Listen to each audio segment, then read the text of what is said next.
Maximum firepower. Brace for impact.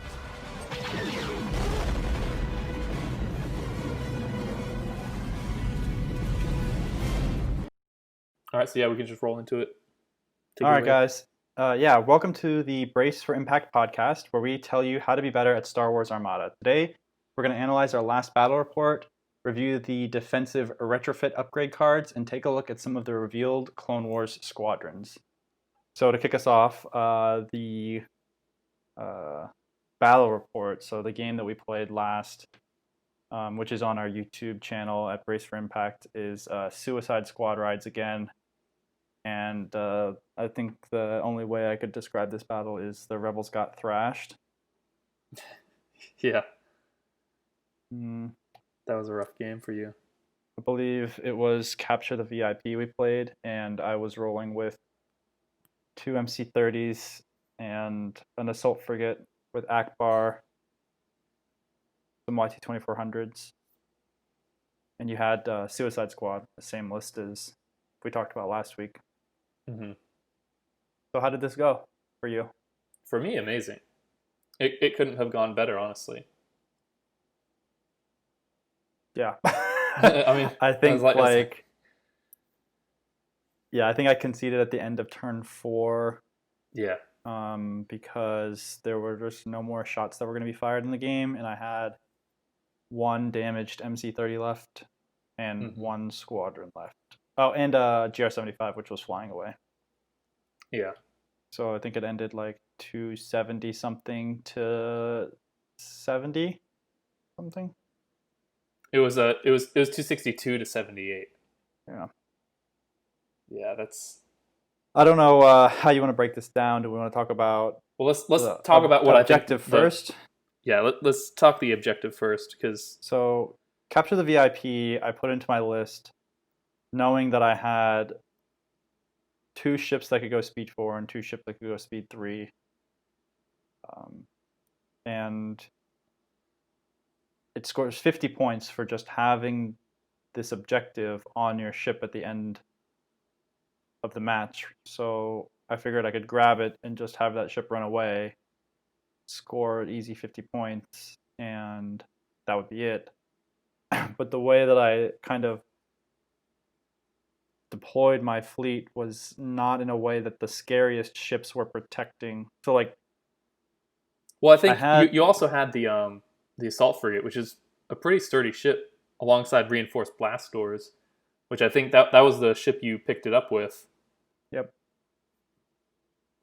But yeah, I think a lot of the problem you had in this game came from the setup.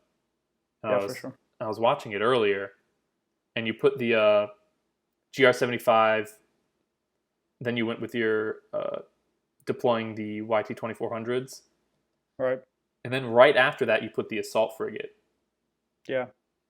Which, I mean, obviously, it's not too terrible because a lot of my shit has already deployed. But then after that, you deploy your 2 MC-30s on the other side of the board, which I think wasn't a very good choice. Well, it was like the assault frigate was on the farthest left side or right side of my ability to deploy, basically going left, and the idea was to go from my left side of the board to the right side of the board, grabbing the VIP on the way and leaving alive, right? Mm-hmm. Use reinforced blast doors to survive, ideally go into red range and use Akbar to take long range shots and not die. You're right in identifying my problem, which was the MC-30s getting deployed basically midfield. I think deploying one of them midfield is fine, but one got deployed midfield and the other got deployed pretty far right. I think that they actually should have been even further to the right of my side of the board than the assault frigate would have been, because they were torpedo frigates. Mm-hmm. They could screen the assault frigate, get in and start brawling, while the ship that takes the VIP, gets into long range or completely out of range, and I don't have to. Basically, the MC-30s did not fight in that game, both of them. No, yeah, And I think that was And something that you used to do really well with the double pickle list, where you had a bunch of, yeah, I think you had 3 GR75s, and you would ride them around like little guppies, screening me, and I couldn't get into black range because you had the right. scattered GR75s. I think that would have been really helpful to do for this list. Yep. Yep, I agree. It was a lack of positioning on the MC30s that made it so essentially I was flying 1 GR75, 4 YT-2400s, and an assault frigate versus a 400-point list. Yeah. Yeah, feels bad, man, for sure. But Suicide Squad did what it needed to do. 2 raiders just up the throat of the assault frigate, did massive damage, got out alive, and then the squadrons weren't able to pick them off because between Iden making evade tokens insane against squadrons to double black on 2 ships, it was... Yeah, now that I've run raiders a couple times, I think this is the way to do them. Yeah. Like, I don't think you're supposed to go speed 2 and try and kite around a ship and stay there for like a couple turns, because obviously that always kills it. But like having the ability to first last and at speed 4, so you just wait until the target ship is done activating. You're at speed 2 with a nav token, nav command, and then you just haul ass right in the front of their face. Hit them once, you do 3 damage maybe, and then speed 4 out the back, and then you're fine. Critically, I think, with both raiders on the exact same turn. Right? Yeah. Well, that was because looking at this battle report, the fact that there were 2 raiders in the front of the MC, or not the MC, the assault frigate, at the beginning of, I believe, turn 3. Yeah. The fact that both of them were there at the same time means you're, really getting rid of brace tokens, punching through damage. If they had shot on alternating turns, reinforced blast doors comes into play. The assault frigate gets another turn to fire. Like all of these other things start to happen that change the outcome of the battle. But it was because you were able to go, like you said, speed 2 to speed 4 on both of them, jam them both in the front arc, mostly, and do the deed all in one turn was like, whoa. Yeah. Lots of damage. Like, I think that was just because of like the kind of ship you ran. Because like the assault frigate obviously only has 2 die out the front, but if that was like an MC-75, I don't think I would have done the same thing because it has just much more intimidating front arc. That's fair, but jamming them both in the same arc is beneficial, right? It is, unless you can go with one raider and then the other one just dies. So then you've done nothing. I think if it was like an MC-75, I would have just run one up there, kept one at speed 2, maybe go down to speed 1, and then bring that other one in after the MC-75 is activated. Yeah. Obviously not as effective, but you don't want to throw away ships like that. Yeah, I think the only ship that... so I got like 1 solid shot off turn 2 with the assault frigate to almost sniper the Architans that you moved forward into long range. Yeah. Akbar coming in clean, even though, if it wasn't obstructed, it might have been a 1-shot kill. But yeah, it's fucking very powerful, Akbar. I was like, all right, I'm at long range, and you're like, all right, that'll be 7 dice. Thank you. That'll be eat a buttload of damage, which I think is actually the shot on the thumbnail of the video is the assault frigate trying to take out the raider, and I think failing because I got no accuracy with 2 blue dice, which was unlucky. I think, if I had gotten an accuracy there, like raider die. But he had because the raiders have no redirect, which is totally fucking awful. Yeah. So the assault frigate dies, I think, at the end of turn 3. The VIP drops. I try to go in and get it with another ship, but the issues compound and all based off of deployment. But the MC-30 is now going across the map in the wrong direction, picking up the VIP and bringing it closer to the rest of your fleet. Yeah.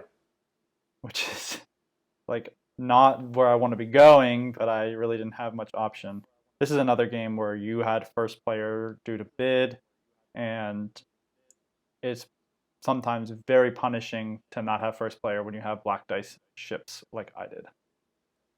Yeah, especially like if you have 2 black die ships and they're all like you invested a lot into each of them, and then just losing the bid is detrimental, I think. Yeah.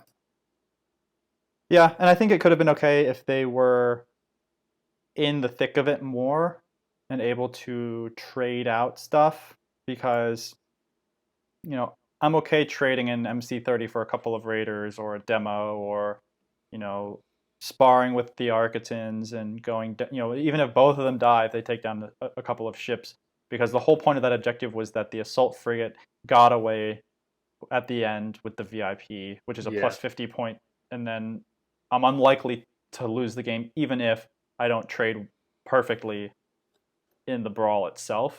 Yeah. It just a couple of things with deployment, which is like I think my biggest weakness right now, ended up making things difficult. Yeah, because like if you look at like turn 3, like if the MC30 that's like around the middle of the board, if that was on the left side of the board instead of where it is at turn 3, I mean that's a pretty juicy spot to kill some ships. Right. They're all going that way, right? Mm-hmm. They're all going that way, and yeah, that was a tough game for the Rebels. Yeah, they got smashed. They got smashed. Anything else you have to say about this battle report? No, not really. Other than like, I know in this variant of the Suicide Squad, I have Hand of Justice on the Architans. I think that upgrade card sucks. That's a total ass card. What does it do? I didn't even notice it. Exactly. Yeah. So when you activate the Hand of Justice, you can exhaust it to a friendly ship at distance 1 to 5 can recover 1 defense token. Or not recover, but like unexhaust. Yeah. When you exhaust the card. Yeah, you exhaust Hand of Justice while it activates, and then a friendly ship at distance like 1 to 5 can unexhaust a defense token. Seems pretty good. But it's not. I think that it's not good in an MSU list. Maybe.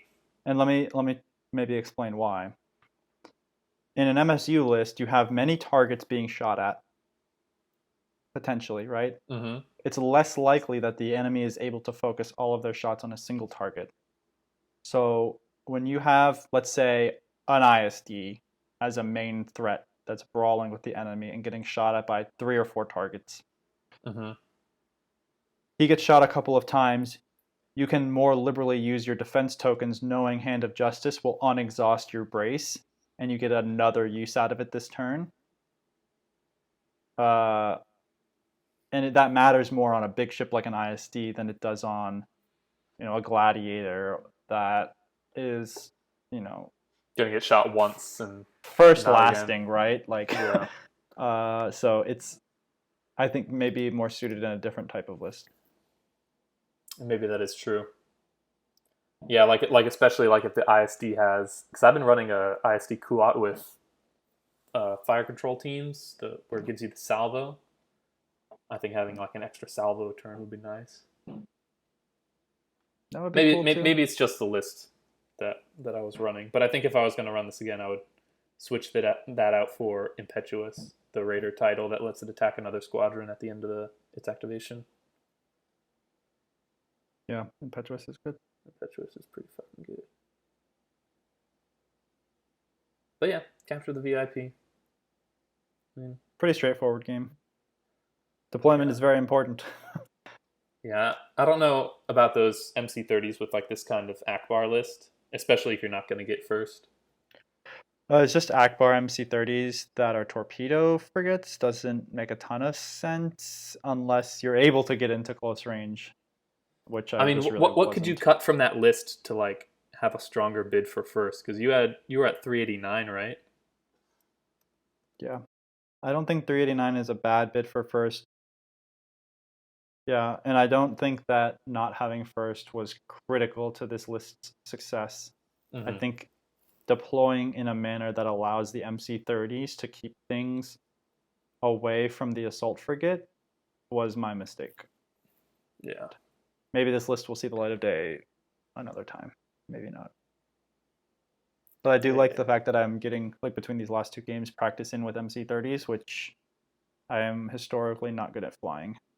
So Yeah. learning how to do that and learning how not to do that has been helpful. Hmm. I tend to be better with large base ships that have a lot of ability to absorb damage and dish out big damage, and like you said, double MC-80s or Starhawks or Liberties, stuff like that has been like more of my jam in the past. Hmm.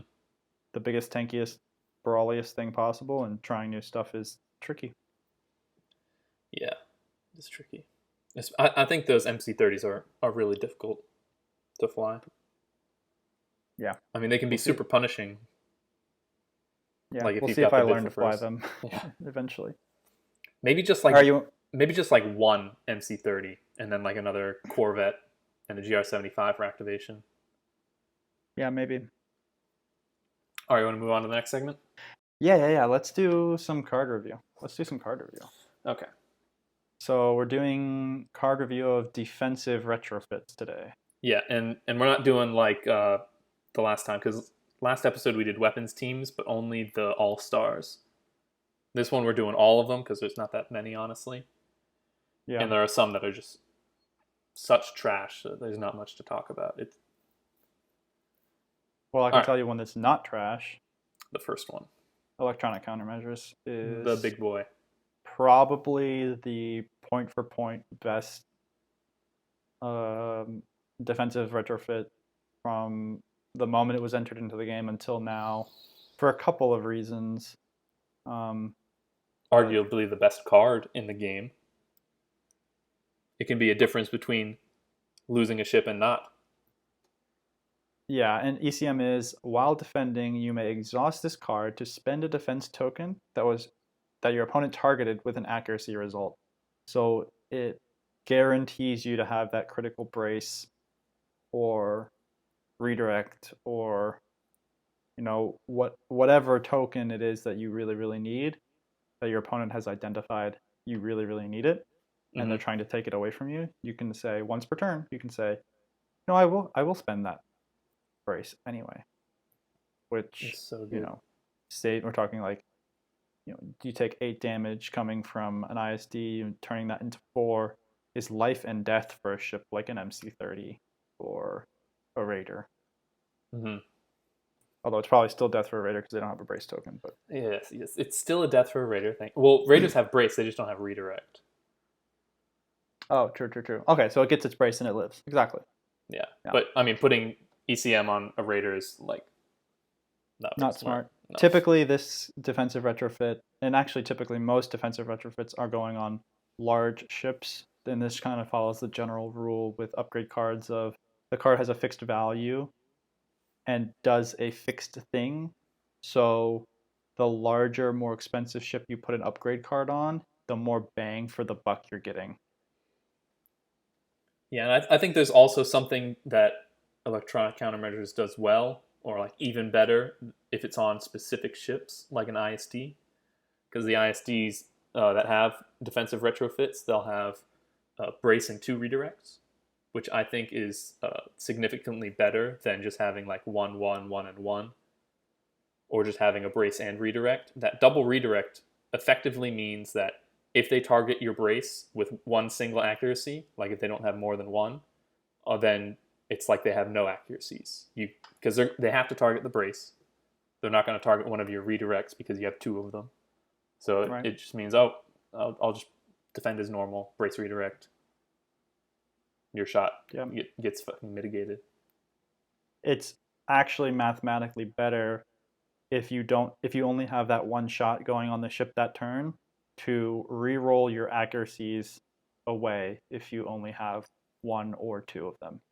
Yeah. You actually would need like 3 of them for it to then become valuable to have any. because 2 means you target the brace, you target one redirect, he ECMs the brace, and he uses the other redirect, so your 2 accuracies could have been damaged.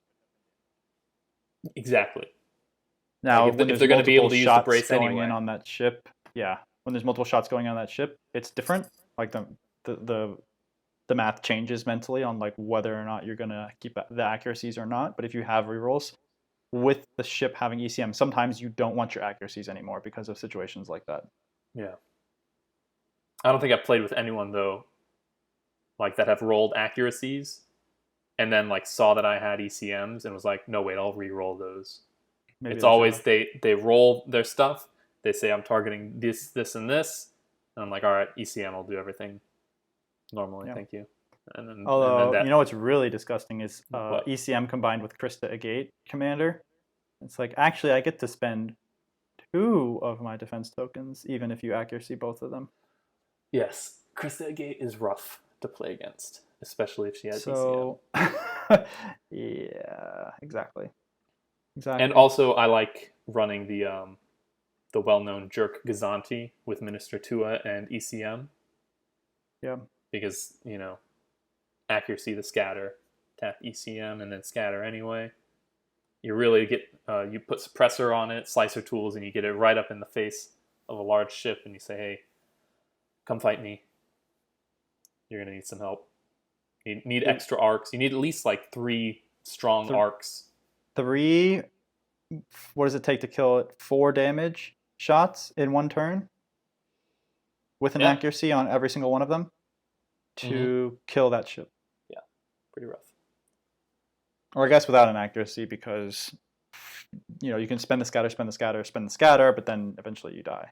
Right? Yeah, so you need at least 3 arcs on the ECM Gazanti. Yeah, disgusting. One of the best cards. It's so good.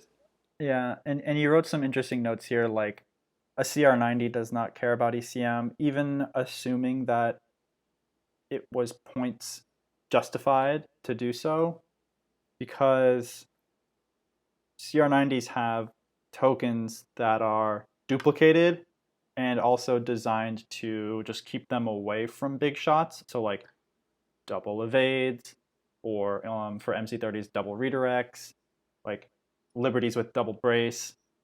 This is basically part of ECM being built into the cost value of the ship card, saying, hey, I've got a second one, so 1 accuracy is not going to put me out of commission. Mm-hmm. So doubling down with ECM on a ship like that is not always like helpful. Yeah, like ships that have a low point cost, I would say aren't worth ECM unless you're doing something special like that Gazanti I was talking about. And also, I was playing with someone who ran a Sloan list with a Quasar. I think that's a really good contender for Minister Tua and ECM. The Quasar? Yeah, because it only has Brace Redirect and no other defense tokens. It really and a lot of needs times to be able to spend them. It really needs to be able to spend them. Because you shoot a Quasar only twice in a game. You'll shoot it twice. After the second shot, it's dead no matter what. It just doesn't survive any kind of damage.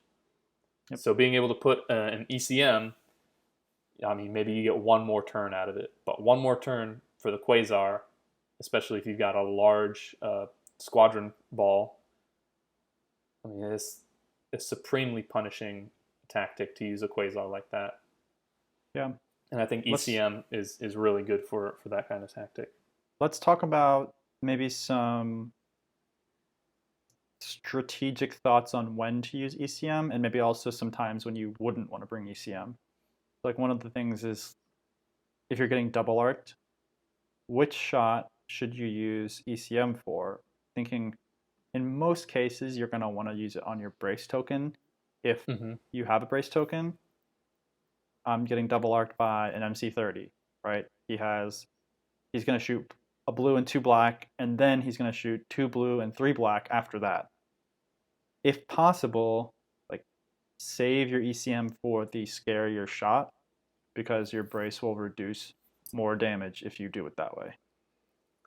Yeah, but I mean, thinking beforehand of saving it is pretty difficult because, like you said, it's a blue and 2 black.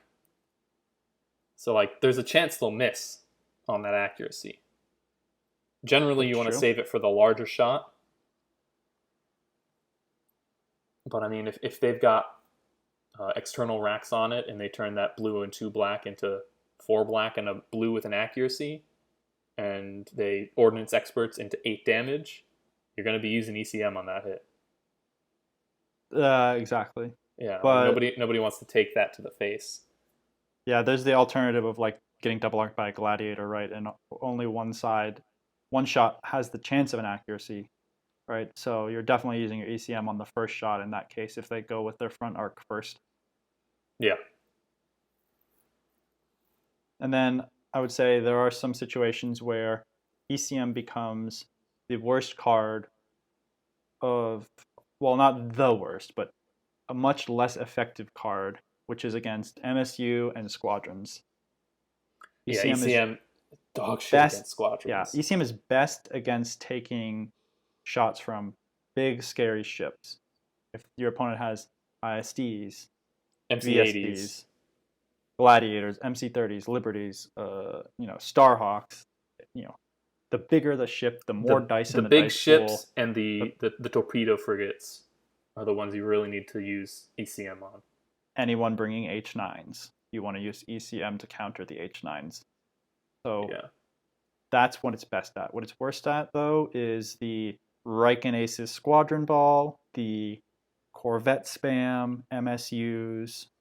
If you're taking 5 shots in a single round, ECM doesn't help you that much anymore. No. And it's hard to identify like when to save it. Like Yep. in the kind of MSU battle, like when are you going to use it? You've got like 8 different arcs, 8 different attack pools. Like I would just use it like when you can and kind of hope that they miss on dice. There's not much you can do about it. And then that 7 cost starts looking really expensive. Yeah, on a dead ship that took 6 shots in a single turn. Yeah. Also against Squadrons, it's almost entirely useless. Most I would Squadron say shots are entirely useless. Yeah.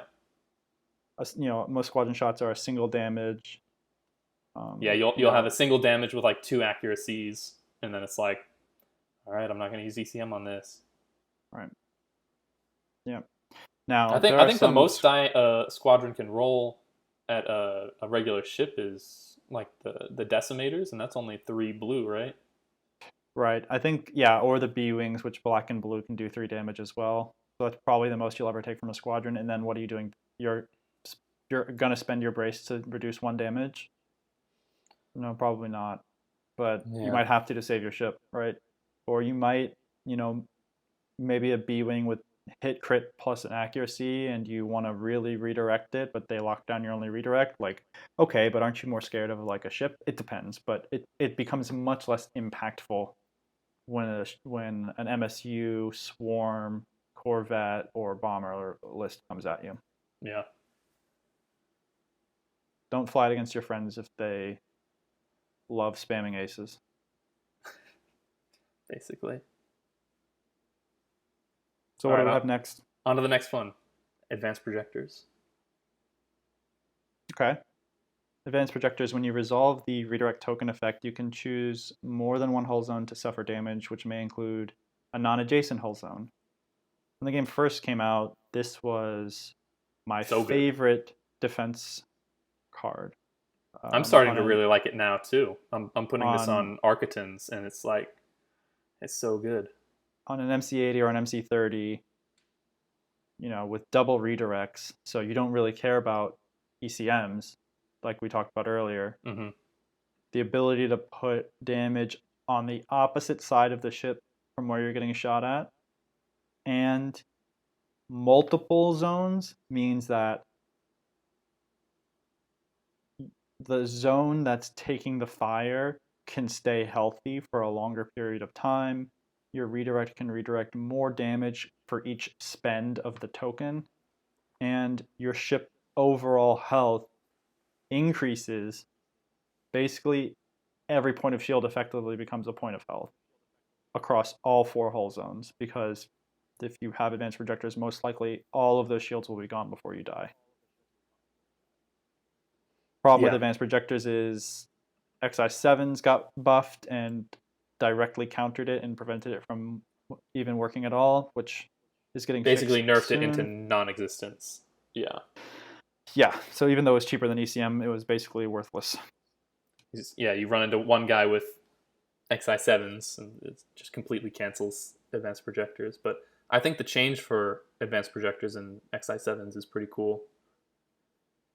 Yeah, it's going to be nice once the new FAQ comes out. I will put this back on my MC80s and be a happy camper once again. That's basically everything I have to say about advanced projectors. I've been liking advanced projectors, like I was saying, on the Architons, because a small ship like that, having a health increase, like, I mean, even if you can only use 1 or 2 other hull zones, like that's 4 points of damage that you can mitigate.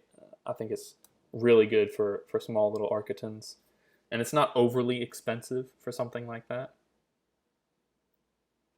Of the viable defense upgrades, it's the cheapest. Yeah, I'm vibing with the advanced projectors on those Architons. Because, I mean, they've got that defensive retrofit slot ready to be used. And I think it's better than something like reinforced blast doors for them. They can use it more effectively, I think. Reinforced blast doors is best on ships with more hull points. Yeah. You only have 5 on an Architon, so what are the chances that you'll get maximum value before you die? Pretty much none. Yeah. Speaking of viable defensive retrofits, let's talk about ones that are not viable. Cluster bombs. After a squadron, it pains me to read this card. It's so awful. Because when it was announced, I was so excited for a defense retrofit that would help kit you out specifically to deal with squadrons. And then you got halfway down the card where it says discard this card, and you're like, oh. After a squadron performs an attack against you, even if you are destroyed, like, okay, that's fine. You may discard this card to roll 4 blue dice. That squadron suffers a damage for each hit or crit icon rolled. So 4 dice, hit or crit is 66%, right? Mm-hmm. So 4 times 0.66 means you're going to do on average 2.64 damage to that squadron. You can't even kill a TIE fighter. You kill nothing doing this. Even though the idea of cluster bombs provokes an image in your mind of an area of explosion, a large explosion over a large area, you would expect this to be, after a squadron performs an attack against you, even if you are destroyed, you can roll 4 blue dice to, all each squadron at distance 1, distance 1, right? That would be amazing. That would be so cool. That would be so cool because your ship is it could even be if a squadron performs an attack that destroys your ship, do this, right? It's like your ship explodes and does damage to all the squadrons around you. But no, it's one squadron. One time the whole game, you get to roll 4 blue dice at it for 5 points. 5 points. And the opportunity cost of not being able to take any of these other insane defense upgrades. You kill nothing doing this. Nobody brings this card. If you're thinking about putting this card on your ship, please reconsider. I would rather not take it and have a 5-point bid. Exactly. Like not having 5 points in my list is better than having cluster bombs. Yep. Like if someone gave me a 395-point list with cluster bombs in it, I would immediately take cluster bombs out and be like, all right, this list is now better. Yep. Every list is better for not having this card in it. Yeah, I mean, even in my wildest dreams of a fleet of I don't know, can Raiders take defense upgrades? Nope. MC30s can.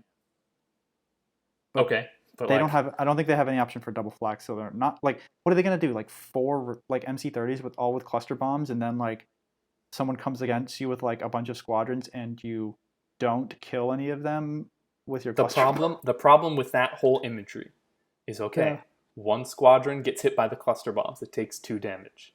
Right. All right. For the next ship, we'll just attack it with a different squadron. Boom. Right. You just all other cluster bombs are fucked. Just don't Right. attack with the This- damaged ship now. this card could have been, you may exhaust this card, and it would be still borderline, good or not. Yeah, I think exhaust is pretty like. I mean, maybe. Even if I could I use mean, it if it was, once a turn. if I could use it once a turn, like that might be okay. That might be okay. Right. It just, But what I'm really this hoping card- is that Ugh. this is one of the cards that's changed in the FAQ with their new like mechanic for tapping and untapping cards at a cost.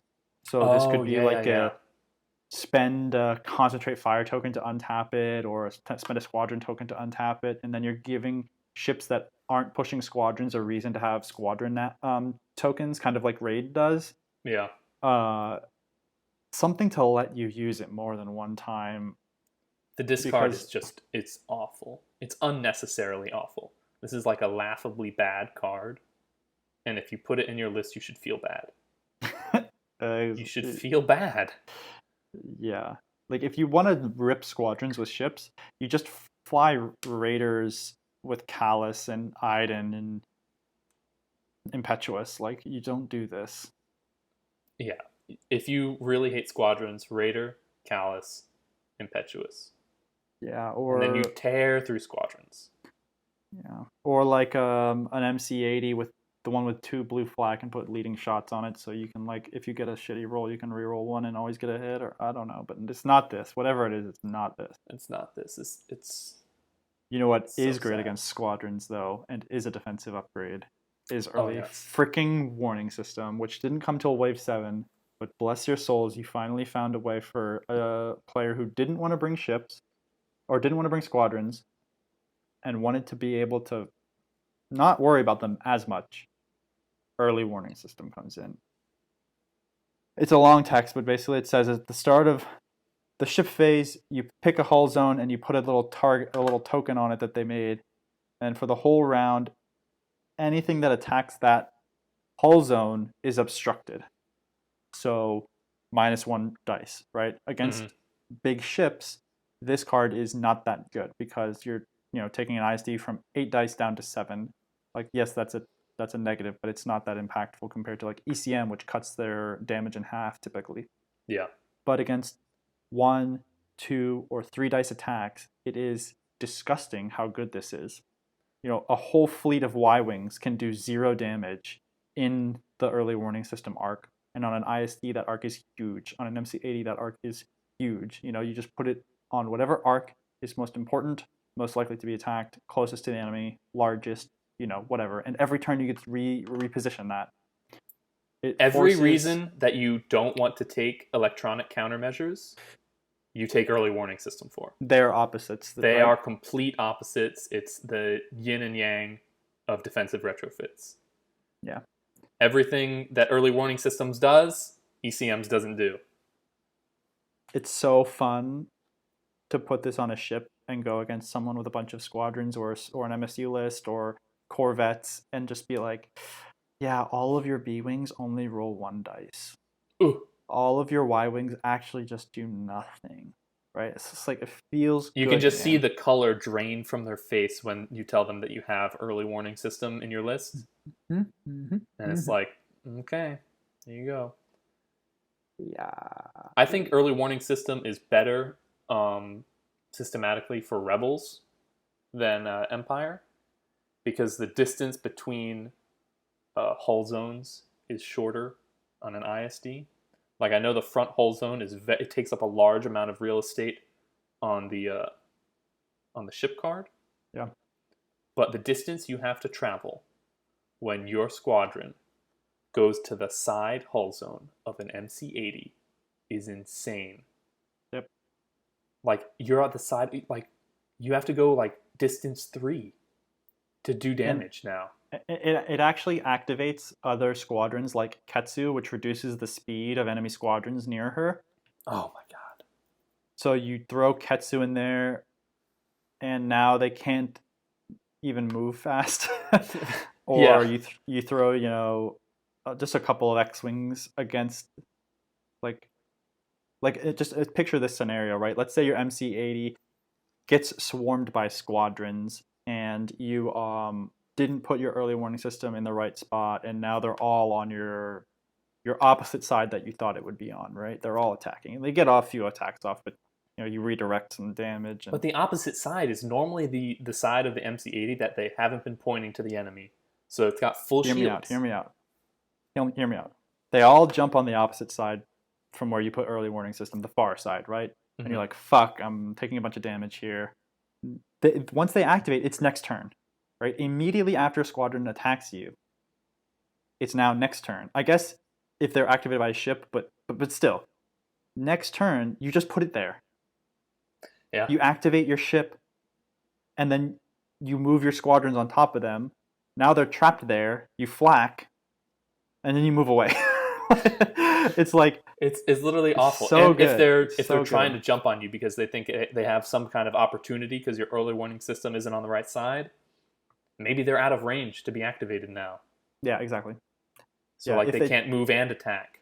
In the Home 1 MC80 example specifically, you're definitely putting early warning system on your flank, your side arc that is pointing at the enemy squadrons, because if they were to travel, first of all, they're going to want to avoid your blue arc, your blue dice range, because that's double blue dice. If they want to go from there to the opposite side of your ship, they literally would have to be a TIE interceptor or defender. Yeah. To make it that far. And if they're not able to go that fast, what are they going to do? Run up to the side where they can't do any damage? Unlikely. Yeah, it's hard trashing squadrons. On specific large base ships, this card is a legend. True legend. It's very, very good. And certain niche scenarios for this one. Early warning system, then your opponent gets a crit, you can't attack obstructed targets. Oh my gosh, that's nasty actually. It's literally hateful. Putting this on a list with Dodana as rebels, right? You get to pick then just fishing your crit. for that? Yeah. That's disgusting. Exactly. Yeah. Someone make us a list that's Dodana early warning system with MC80s or... Two MC80s with... Let's say two MC80s with early warning system and the ECMs, because they've got double defensive retrofit on one variant, right? Yep. Yeah, there's some MC80s that can take the twins, ECM and early warning system. Feels good, man. Nothing kill me, thank you. Love this card. Don't play with it enough, honestly. It's really cool. I don't like playing it, honestly. Compared to ECM, it feels so good to tap ECM and then mitigate 6 damage. But the amount of damage early warning system can reduce, if you're going up against squadrons, is incredible. You can just be like, oh, this turn I'm just not taking 12 damage from squadrons. Thank you. Yeah. All right, on to the next one. On to the next one. This card, I still feel like someone hated this card when they were making it. I just feel like it's a bit of a noob trap. Someone just did not like this card and said, oh, I'm just going to destroy it before it even gets out the gate. I say it's a bit of a noob trap as someone who played it when I first started playing Armada and thought it was, wow, that's so awesome. Even if I start taking damage turn 3, it's 3 shields for free. Or if I start taking damage turn 2, it's 4 shields for free throughout the game, right? Yeah.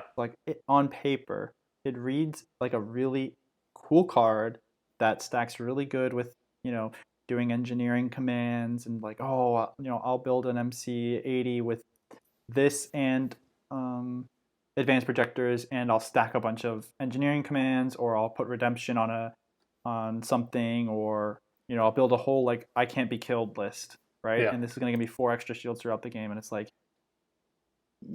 oh yes, that could happen to you, but what could also happen to you is, because you're not able to spend your single brace token on your MC80, it dies in 1 turn, and you actually never recover a single shield with it. Or it dies in 2 turns, and you've recovered, congratulations, one shield for 8 points. That's the darkest part.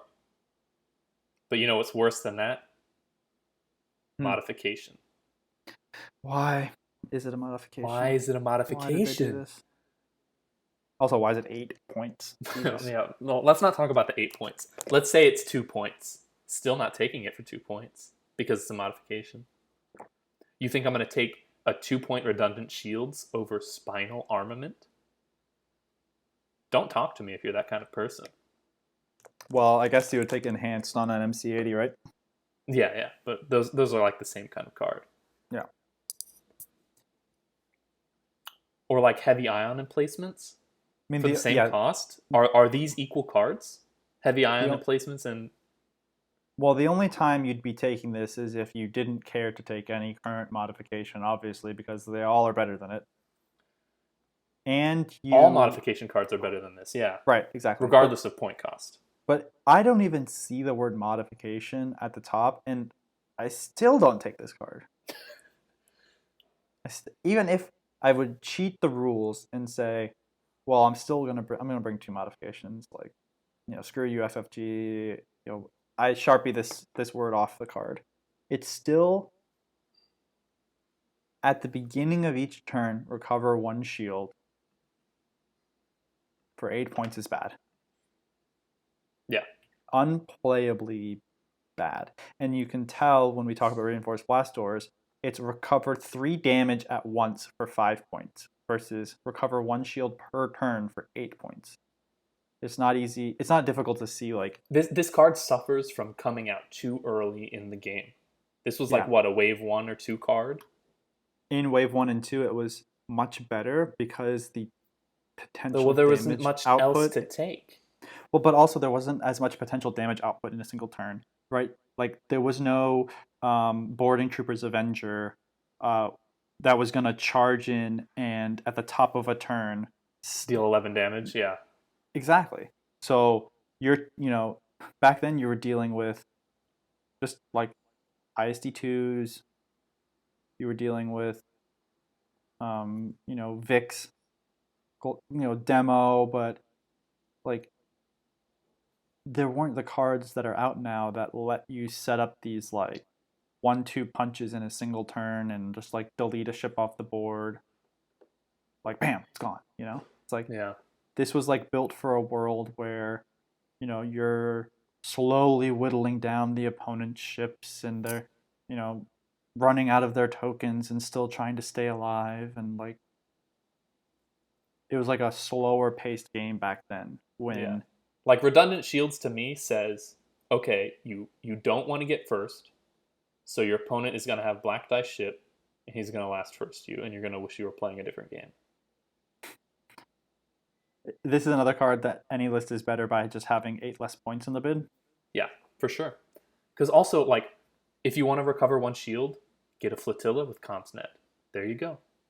Yep. Voila. And now you have an activation for other things too. Yeah. But also, like, if you want to recover 1 shield, activate that ship first and it doesn't take damage.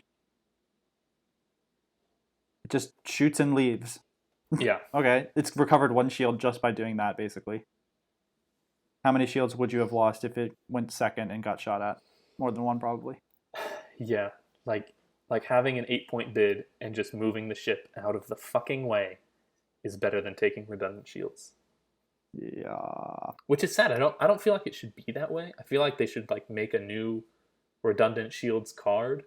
Like that seems cool. It's another card that should be fixed in the FAQ. Like, what if this card obviously wasn't a modification, but instead of recover 1 shield, you can move all your shields?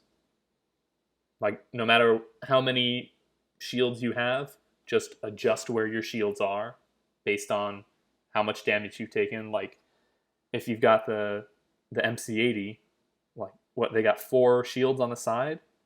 If you can just move all those 4 shields onto the other side, that would be pretty There's cool, a title for the MC75 that lets you move your shields around when you deploy, but it's also not very good.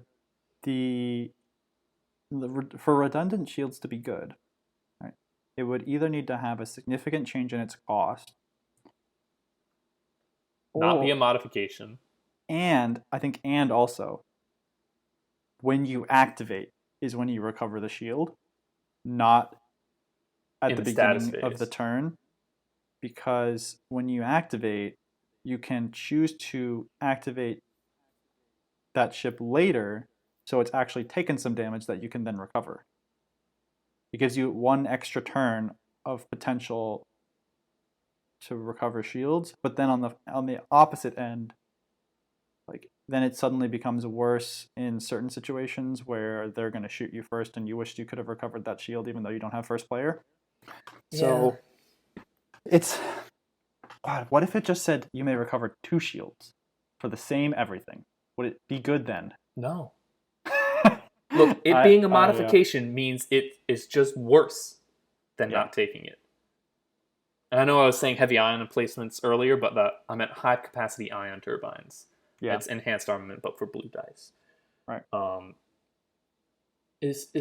There's no reason to take this card. I see a world where it's recovering 2 shields every turn, and you're stacking engineering commands, and you're making some sort of unkillable list that wants to win, like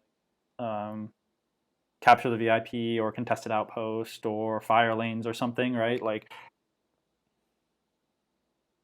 I just still don't believe that recovering 2 shields is enough to keep you alive in the current meta in one turn. No, It's not enough. that's not enough. Yeah, you need to be able to prevent the damage before it impacts you, like ECM and early warning system. Right? You need to be able to prevent the damage, not recover it, because if you are taking big hits from some of these ships out there, you are dying from them. And Now, this like, is 8 points that did nothing. For people who like take commanders like Gergerod, where you like suffer damage to do an effect, Yeah, that's cool. and then but it's not though. It's not good enough to where you would want to take this for 8 points, miss your modification, just so you don't like miss all your shields. Right. It's like, how many times are you Gergeroding a turn? If you're Gergeroding every single turn, you're bad at moving. Honestly, like you said earlier, a comms net on a flotilla is just better than this even in every way. with the point discrepancy of obviously a comms net flotilla being like 20 or 22 points. It's still better than this card for 8 points. Yeah, because you get an activation. You get, like, if you don't need shields in the first couple turns, like most people don't, all right, I'll bank a nav token. I'll bank a concentrate fire token. Yeah, comms net, a repair token. You know, like you're saving that to regenerate for later, as opposed to being you're proactive versus reactive, right? Like this is just a reactive card that has no play from the user of the game. Like you just have this passive effect just happens, so it's equally good for a player who starts at day 1 and a player who's been playing for 10 years. Like it doesn't get better when you get better. You know, it just is, and it is bad. So moving on, I think. Yeah, that's terrible. All right. Reinforced blast doors. So I had a bit of a oogly eyes when I saw this card come out because it's so cheap for a defensive retrofit. And wow, 3 damage gone. And that's so cool. It is right? so cool. It's like, it's thematic. Yep, it's thematic. I was going to say. It looks useful. Discarding 3 face down damage cards is pretty good, to be honest. For 5 points, if you think about +3 hull for 5 points, would you take that modification on, or not even a modification, but like an upgrade card on a ship? Yes. Yeah, yes. No questions, right? But I'll put it on almost every ship. But that's not what Reinforced Blast Doors is. Then that's the downside of Reinforced Blast Doors, which is the damage must be delivered to the ship, and then at the beginning of the ship phase, at the beginning of a turn, it has to be alive with three. I guess you could do it with 2 or 1 damage card, but you need some damage cards on your ship, and you need it to be alive at the beginning of a turn. So there's only really like 4 opportunities to use this card in the entire game. And the less maximum health that a ship has, the worse this card is, right? Because if I have a 4 health ship, what are the chances that I can time it so that I have 1 health remaining at the beginning of a turn and not actually just be dead? Most of the time, you're just gonna be dead. Yeah. If a player sees a ship with reinforced blast doors with 1 health left and the turn is getting close to the end, they are going to try everything in their power to find a way to kill it. Yeah. This is great on an ISD, right? No. Yes, this is great on an ISD. No, it's not. Why? I would take ECM every single time. Okay, it's fine, just not but- good because it shares the slot with better cards. Okay, this is great on a. And again, this is cheaper than ECM, so maybe you don't have the points in your list for ECM. I mean, some people might say make the points in your list for ECM, but I would say that. And MC80 has 2 defensive slots. I think the Starhawk does as well. One of them. The Is that Super true? Star Destroyer definitely does, right? No, the Super Star Destroyer has no defensive retrofits. Oh well, get wrecked. It only Can has you like imagine 24 health. attacking a Super Star Destroyer with defensive retrofits? A Starhawk doesn't have defensive retrofits either. You goddamn None? liar. Both of them none? Both of them don't. No. No You way. fly, this is like your Okay, favorite so, ship. You don't know what fucking upgrade cards are on it? I just put it into Ryan Kingston, and whatever it tells me, that's what I do. But I mean, if the Starhawk did have defensive retrofit, would you put reinforced blast doors over ECM or EWS? Okay, No. so is the only ship in the game with 2 the MC80? Yes. And what about the Interdictor? Isn't there one that's like super defensive? Nope. The Interdictor that's super defensive, the one with targeting scrambler, Yeah. that is not a defensive retrofit. That's a No, but does experimental it weapon. have a defensive retrofit? Nope. I mean, it Empire can get doesn't one. really have much defensive stuff. It can get one with Minister Tua, Yeah. and then you can put RBD on it. But it's like I would just put Brunson on there and just not take the damage. Okay, so there's a couple of ships that this could go on. One, MC80 that has 2 defensive retrofits, or you can put ECM and this, or early warning system and this. I think it's good in lists that are MSU style or Squadron style, better than against lists that have big damage, because this is another thing where if your ship gets sniped before it can use this, you feel double bad. You lost your ship and you didn't get to use your reinforced blast doors. This is also good on, I think MC75 likes this because of his double contains. He's okay living in a world where he is taking hull damage as opposed to trying to keep everything on the shields, right? Mm-hmm. Apart from that, like maybe an assault frigate like I ran, but he didn't get to use it, and you see the downside of the card. I spent 5 points. If I hadn't had this card, I would have had first player. And then you don't even have to Obviously- deal with the problem of having damage. Right. Exactly. I would have just activated it first. The Raiders would not have gotten to shoot with their front arcs. I would have been behind them and out of harm's way. Mm-hmm. I'm not going to go as far as I would with some of the other defensive upgrades like cluster bombs and say that this is 5 points that is always better out of your list. But in lists with ships with big health, ships with multiple defensive retrofits, it can be really good if you can time it so that you get the full impact. I would say this is one of the like middling cards of the defensive retrofit. Like if redundant shields and cluster bomb are F tier, this is like C+. Yeah, this is like C+ for sure. Like you've got to time this well. You've got to decide if your ship has 2 health or 2 damage cards on it. Like if that's the time to use reinforced blast doors. Yeah. So Like sometimes you have to make that decision. So actually, you're bringing up grading them. If this is a C or C+, redundant shields is an F, cluster bombs is an F, advanced projectors I think is a B, ECM and early warning system are A's. I would say early warning system is an A and ECM is S. It's the best card in They're the game. twins. You said they're twins and opposites. They're twins, but I just don't like early warning system as much as ECM. So there you go. If you want to Fair. fucking grade them, you can grade them and put them both at S. I'm not gonna do that. Both at A. I don't have S. I don't like it as much as ECM. Okay. ECM gives me that big hit that I like. Yeah. Early warning system is like, oh, if they're running MSU, like you take a dice off each one, blah blah blah. No, I'm taking 10 damage and making it 5 damage. Thank you. Yeah. Always getting to spend your brace feels good. Mm-hmm. Actually, not getting to spend your brace is what feels really bad, and this prevents you from feeling really bad. Yeah, you just whenever I'm playing this game, I'm always thinking, how can I make myself feel not bad and make the opponent feel much bad? And then that's how you win games. Yep.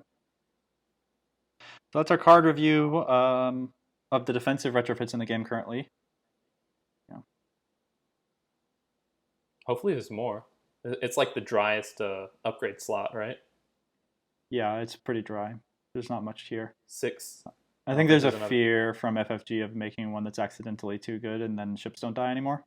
Yeah, because when ships don't die, that doesn't really feel fun. But I would rather ships be more survivable than have like a harpoon missile situation where ships just die fucking immediately once someone opens fire. Yeah, that's fair. I think it's like at a good spot right now with survivability. It's like some of your ships will survive, but like if you're playing a game, one of your ships is gonna die.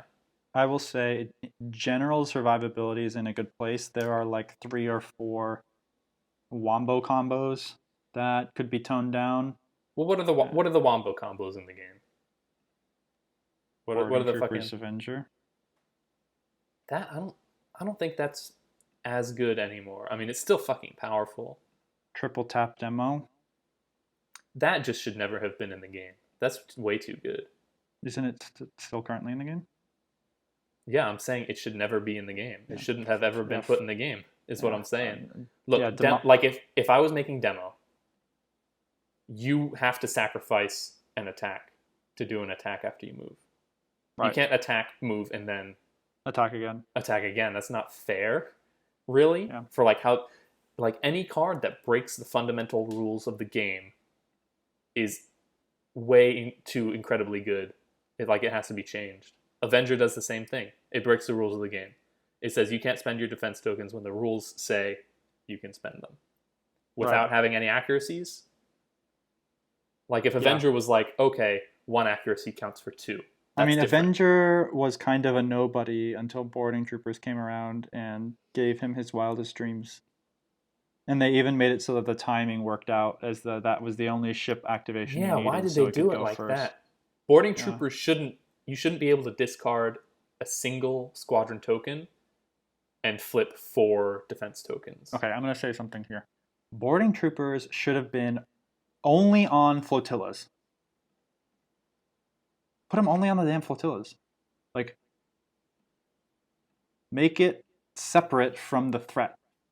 Let them board the ship, right? You send your jerk Gazanti in there, and it dumps the boarding troopers, or make it like a squadron upgrade card or something that you stick on your Lambda shuttle, or dude, I don't know, but like the fact that like in one activation, Avenger can take a completely full health ship, like even an MC-80, just slap it right off the board. If just Avenger one big slap is in front of an MC-80 that's not been touched, and he boarding troopers it, flip all the defense tokens. Hilariously, Starhawks can get enough defense tokens for this not to happen to them.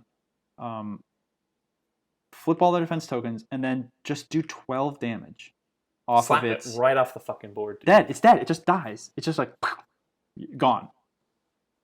Now, luckily, I think Avenger is an exhaust now, so it's just 1 shot. It didn't used to be, so it was 2 shots that you just couldn't do anything about. Right, which took it from literally killing anything and everyone flying.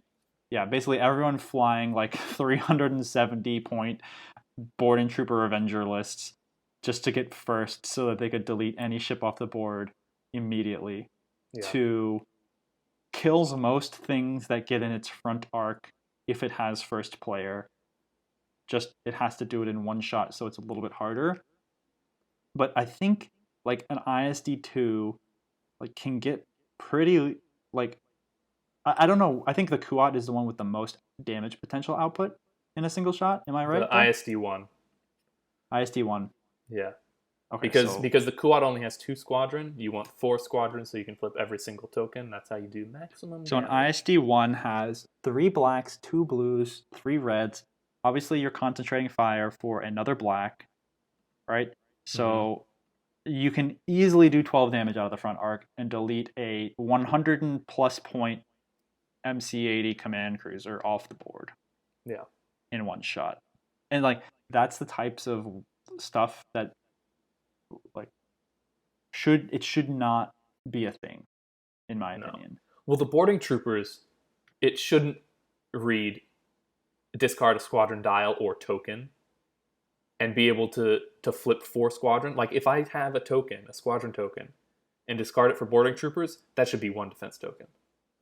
It shouldn't be 4. Who came up with that?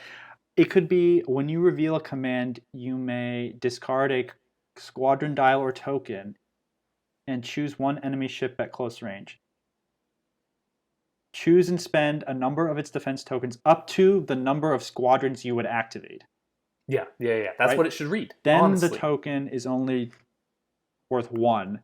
And if your frickin' ISD is squadron commanding when it's in close range, it's losing at least the black die to make up for it. Oh, yeah, I know. It still sounds extremely good. But it's basically taking it from the most horrendously powerful ship in the entire game to like an S tier damage output ship. Yeah. Part of me thinks that like I should fly something with like a. This is mostly an Imperial card because the only ships in the Rebel fleet. This is an Avenger card.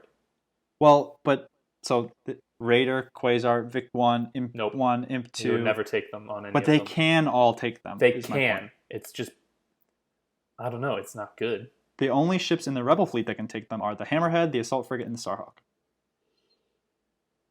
Yes. And of those, I think the only viable one is the Assault Frigate. Because it can get 4 squadron command. Well, it only pushes 1 fucking squadron. That fucking sucks. Yeah, 1 squadron on, I think, both Hammerhead variants. Yep, confirmed. So it's useless for that. Assault Frigate B has 3. Assault Frigate A has 2. So you could do it on an Assault Frigate B. You could also do it on a Starhawk 2 has 3. Starhawk 1 has 3. So like there's no Rebel ship that can do all 4, right? But like without the Avenger title, putting it on any of those other ships is like not good. Well, here's what I'm thinking. Follow me along with this. It's only 3 points. But the slots are expensive. The slots are valuable, but if I'm looking at a freaking God, is that the gunnery team slot? Yes. That's what I'm saying.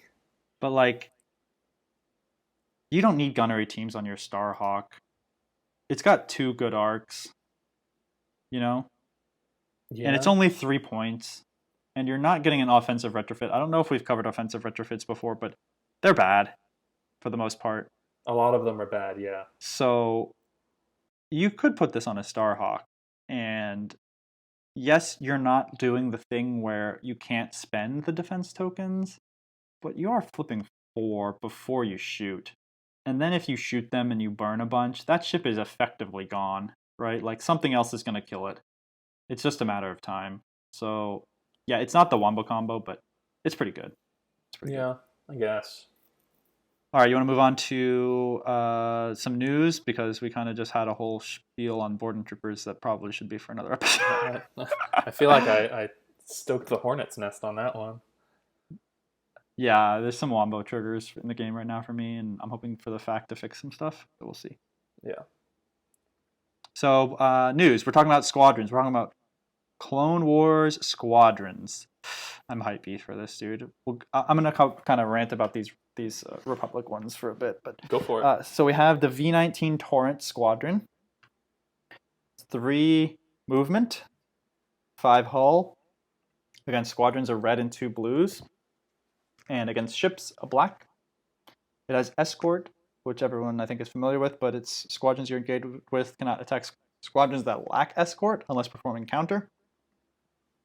And swarm while attacking a squadron engaged with another squadron, you may reroll 1 die. So these are kind of like slow TIE fighters with more health, but also have the escort title from an X-Wing, so they kind of like do a little bit mixy-matchy. It's like a blend of a TIE fighter and an X-Wing. Yeah. The health and defensive abilities of the X-Wing with swarm rerolls, but they're not. Yeah, it's an interesting ship for sure. What I will say about it is it's fairly cheap. It's got a lot of hull, and Swarm with a red and 2 blues seems pretty good because you're almost always going to reroll The that red. red, Yeah. right? You're almost always. And if you're not wanting to reroll the red, you're happy because you're rerolling the blue that, like, it's just you're always happy to swarm this ship, I think. Like, Mm-hmm. you're going to want to fly, like, 4 of these, 5 of these. Like, you're just loving life. They're protecting your Delta 7s. They're smashing squadrons and staying alive for a long time. Well, I like the fact that it has escort and swarm. I think it's one of the only ships that has that, if I'm That's not true. mistaken. That's Like, true. which works off itself. Like, if you're escorting a squadron, you're probably also going to get your swarm off Right. because it's engaged with another ship. Then They're designing it to want to be flown with the Aether Sprites as like or I guess with any other squadron effectively, but with supporting other squadrons, right? Keeping them safe. And also encouraging you to fly a bunch of squadrons, not just a couple. Love this. The worst part about it is the speed. If it was 4, it would be amazing. Yeah. The other one is the Delta 7 Aether Sprite Squadron, which is 4 speed. Another reason for the V19 to be 4 speed, by the way. 4 hull. Against squadrons, 3 blues and a black, and against ships, a blue. Yep. It has Adept 1, which is a new affix that says, while attacking, you may reroll 1 die. It has Counter 2 and Dodge 1. Dodge 1 is while you are defending against a squadron, during the spend defense token step, you may choose 1 die to be rerolled. So interestingly, Adept 1 and Dodge 1 are like inverses of each other. Yeah. Adept 1. Basically, anytime this or this squadron shoots, and anytime that a squadron shoots at you, you get the benefit of a dice reroll in your favor. Yeah. This seems really strong. Really strong. 17 points seems about the right amount for this, but like just one of these seems really annoying. Like, for sure, really especially annoying. the Dodge 1, like on Squadrons. Because crits don't count, and most Crits don't squadrons count. are rolling blue dice against each other Yeah. most of the time. You So have only like three blue dice is like, I think, the most standard typical amount of dice to get thrown squadron to squadron in fire. Mm-hmm. They roll 3. We assume 1 of each. You tell them to re-roll the hit. You got a 66% chance now of no damage at all. It's really good. But also, Adept 1 is not like Dodge 1. Dodge 1 only works against squadrons, but Adept 1, you can re-roll that against ships. Yeah, I suppose, but you're also rolling a blue against ships. I mean, it's a reroll. Yeah, Native reroll is pretty good. Yeah. I'm just seeing it on that black die when they attack at squadrons. I see this as more of a squadron killer than a ship fighter in any way. Like, if this thing is shooting at ships, it's because your opponent didn't bring squadrons or you already won the squadron war, in which case you're probably winning the game. Yeah, for sure. This is like an anti-squadron interceptor, kind of like an annoying like Sienna Re, but instead of being obstructed, it's just reroll. It's kind of like a lesser version of that. I mean, some of the Jedi pilots with like defense tokens, those are going to be obnoxious as fuck. with like potentially higher levels of dodge and adept, are going to be disgusting. Like you're gonna have some Jedi with like brace scatter. They roll 3 hits on you. You reroll and a dodge 1. 2. And a dodge 2. You reroll 2 of them. That's going to be nasty. Yeah. But also, I think the only other squadron in the game that has 3 blues and a black for anti-squadron is Darth Vader. That's interesting. Yeah. Other squadrons either have another black or 4 blue. Or I think that the Falcon has red, blue, blue, black. Yeah, I'm saying this is the only other one that has 3 blues and a black. Yeah. I like the idea of dodge more than I like the idea of having squadrons with defense tokens. Like, Yes, imagine if dodge as an affix existed the whole time and squadrons never had braces and scatters, and they just had various levels of dodge and adept. Like, I would just rather that. What a better way. game. What a better game that would be. Where you're not just like, actually do no damage to me, actually do no damage to me again, actually do no damage to me, right? Like now you're saying it stops like the just annoyingness of like, all right, I need to get the accuracy to do any damage, or he's just gonna scatter. At least you can like just re-roll 1 or 2. It's like I say that now, but in December when I'm flying these against you, you can tell me if I'm wrong, because dodge is passive and happens every single time you're shot at forever. that is true. So that it could end up being even more annoying. Yeah. But it's different than just like, oh, you didn't get accuracies? Scatter. I mean, imagine dodge Maybe 2 4 against damage. these vulture droids that we have coming up, where they only shoot 2 dice against a ship.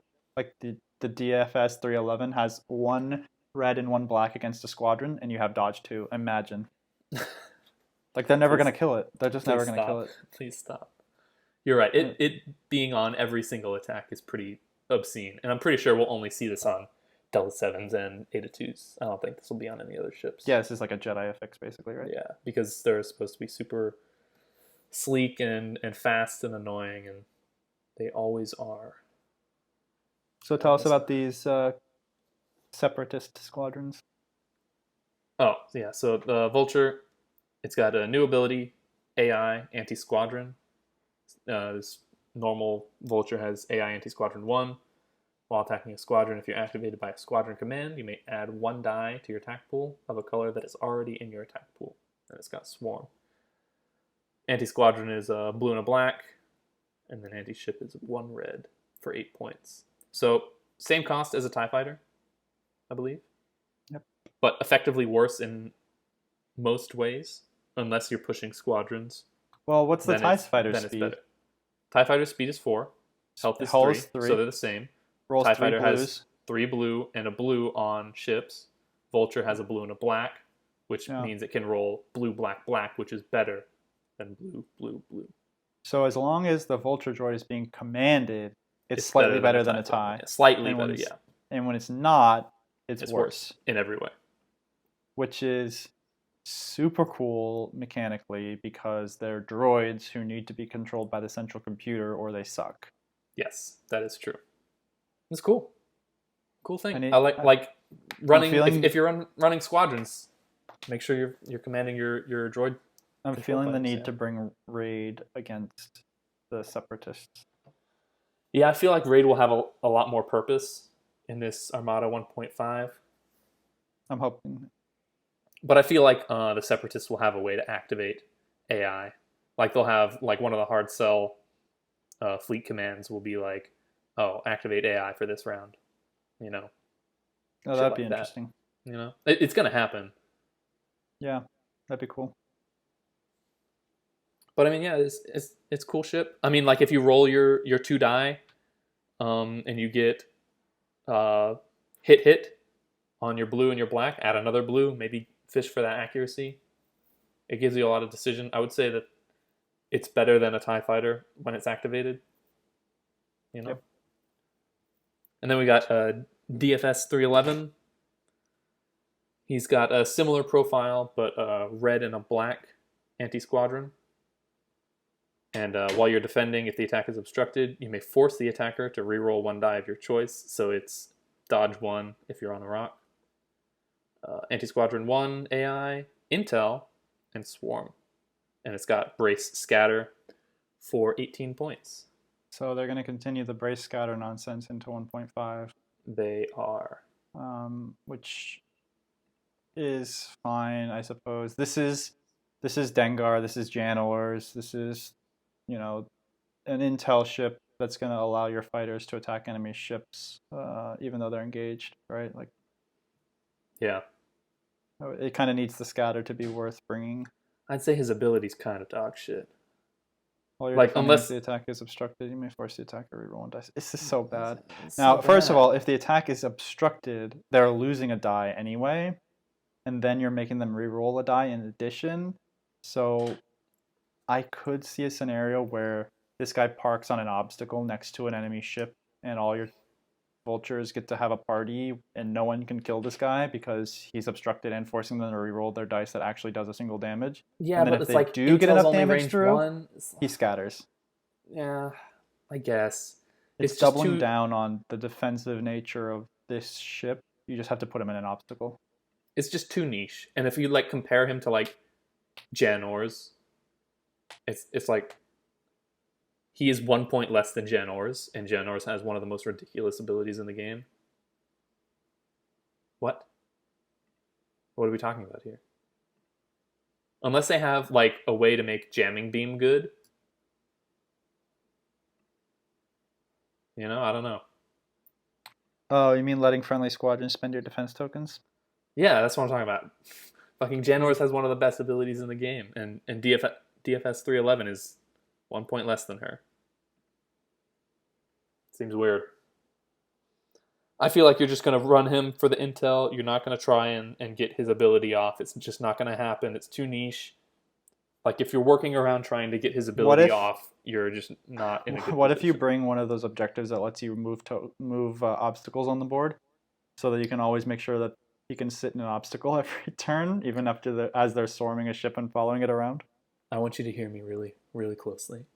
If you're bringing an objective specifically for DFS 311, I don't want to play games with you. I think if you're bringing, like, infested fields specifically for DFS 311, Doom Station. you're a loser. Doom Station. You'll always infested lose your fields. games. You'll always lose your games. Every single game you'll lose them. Oh man, you do it's that. such troll. It's such It's troll. This not- ship will it's be bad. the squadron will be the only thing alive at the end of the game, Good. with full health, unkillable.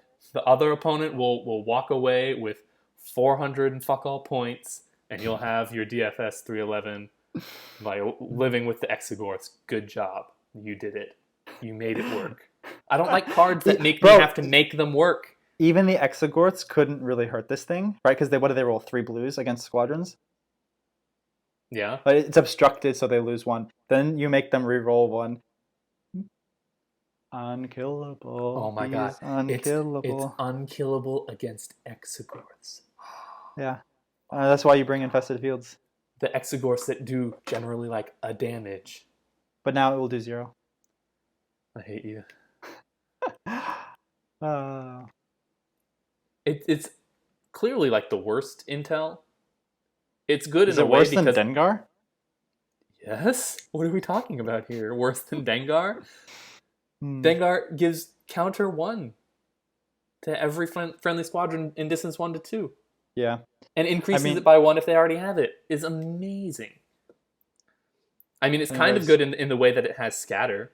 Like, if it had brace, it would be laughably bad. Janors wishes she had a scatter. No, dude. Janors has her fucking crazy ability, and you just surround her with X-Wings, and exactly she's my this point. unkillable ball of hate. Exactly my point, though. Imagine if the X-Wings could use scatter. Get out of here. Don't talk to me about that. All right, I think that's our show. Yeah. All right. Super excited, and yeah. See you guys Thanks for watching. If you made it this far, check out our YouTube channel, Brace for Impact. Check out our Instagram, Brace for Impact Armada. Don't forget to subscribe so you can get new episodes when they come out. Yep. And smash that like button. Oh wait, we got to do the what are we flying next? What are we flying next, dude?